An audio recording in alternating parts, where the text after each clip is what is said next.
Welcome to Coffee with Viking. I am Mike. Cheers.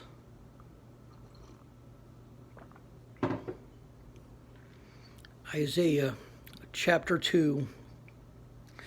The word that Isaiah the son of Amoz saw concerning Judah and Jerusalem. And it shall come to pass in the last days that the mountain of the Lord's house shall be established in the top of the mountains, and shall be exalted above the hills, and all nations shall flow unto it. And many people shall go and say, Come ye, and let us go up to the mountain of the Lord,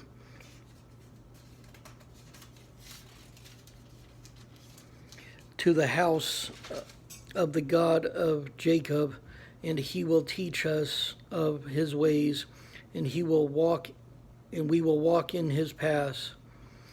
For out of Zion shall go forth the law and the word of the Lord from Jerusalem, and he shall judge among the nations, and shall rebuke many people, and they shall bear their swords into plowshares, and their spears into pruning hooks.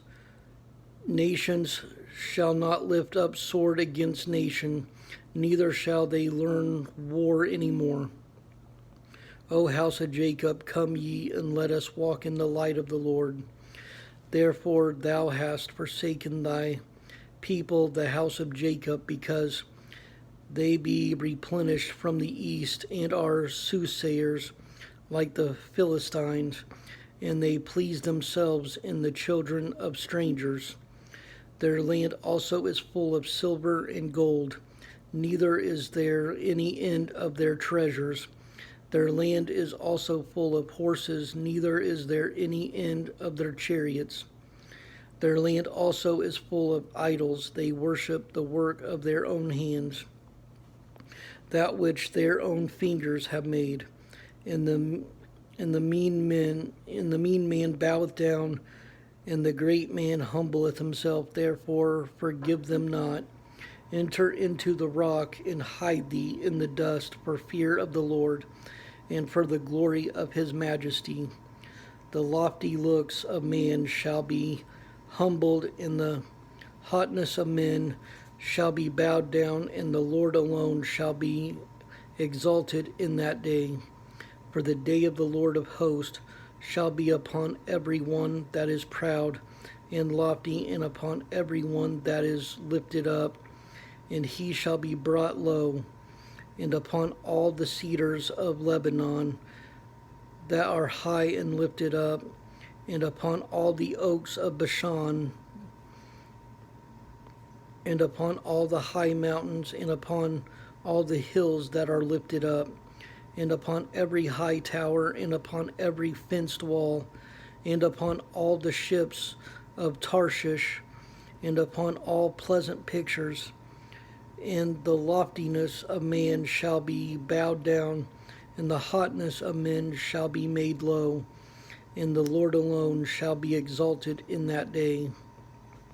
And the idols he shall utterly abolish, and they shall go into the holes of the rocks, and into the caves of the earth, for fear of the Lord, and for the glory of his majesty, when he ariseth to shake terribly the earth. In that day a man shall cast his idols of silver and his idols of gold, which they made each one for himself to worship, to the moles and to the bats, to go into the clefts of the rocks, and into the tops of the ragged rocks, for fear of the Lord, and for the glory of his majesty, when he ariseth to shake terribly the earth.